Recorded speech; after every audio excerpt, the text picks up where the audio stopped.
Usai Mahfud MD resmi mengundurkan diri dari kursi Menko Polhukam, sejumlah pihak pun mendorong Prabowo melepaskan jabatannya di Kabinet Indonesia Maju.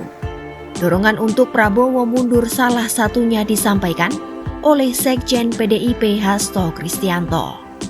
Hasto berharap langkah Mahfud bisa menjadi contoh bagi sejawatnya yang saat ini terlibat dalam pemilihan umum seperti Prabowo Subianto. Hasto menyebut, jika Prabowo bersedia mundur, maka Ketua Umum Partai Gerindra itu disebutnya sebagai sosok pemberani.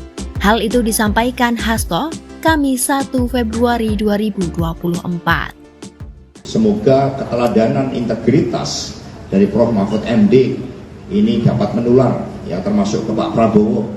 Sehingga ya meskipun di sana anggarannya besar sekali, jadi rasanya kalau mundur dengan anggaran besar itu sayang di situ. Tetapi ini merupakan suatu sikap yang gentleman. Dorongan serupa juga datang dari Cawapres nomor urut 1 Muhaimin Iskandar untuk Cawapres Prabowo Gibran Raka Buming Raka.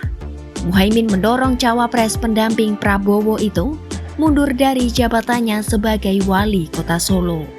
Muhaimin pun memuji langkah Mahfud MD yang mundur dari jabatan Menko Polhukam sebagai langkah baik bagi demokrasi. Ya, saya menyambut baik, itu bagus agar terjadi satu kondisi yang memajukan demokrasi kita. Sehingga Pak Mahfud secara moral, secara integritas akan menjadi lebih kokoh, lebih kuat lagi, dan tentu akan membawa suasana demokrasi kita semakin fair.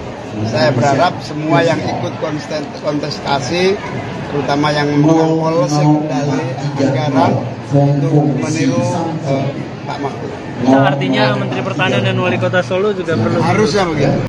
Tidak hanya dua rivalnya, Wakil Presiden ke-10 dan ke-12 Yusuf Kala juga berharap Prabowo menempuh langkah yang sama. JK menilai penting bagi Prabowo mundur agar tidak terjadi bias. Hal itu terkait apakah sedang menjalankan tugas sebagai Menhan atau sedang berkampanye. Di lain sisi, tim kampanye nasional Prabowo Gibran menyampaikan hal yang sebaliknya.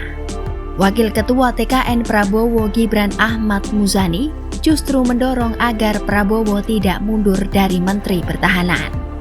Ia mengklaim Prabowo tidak mencampurkan urusan negara dengan pencapresan.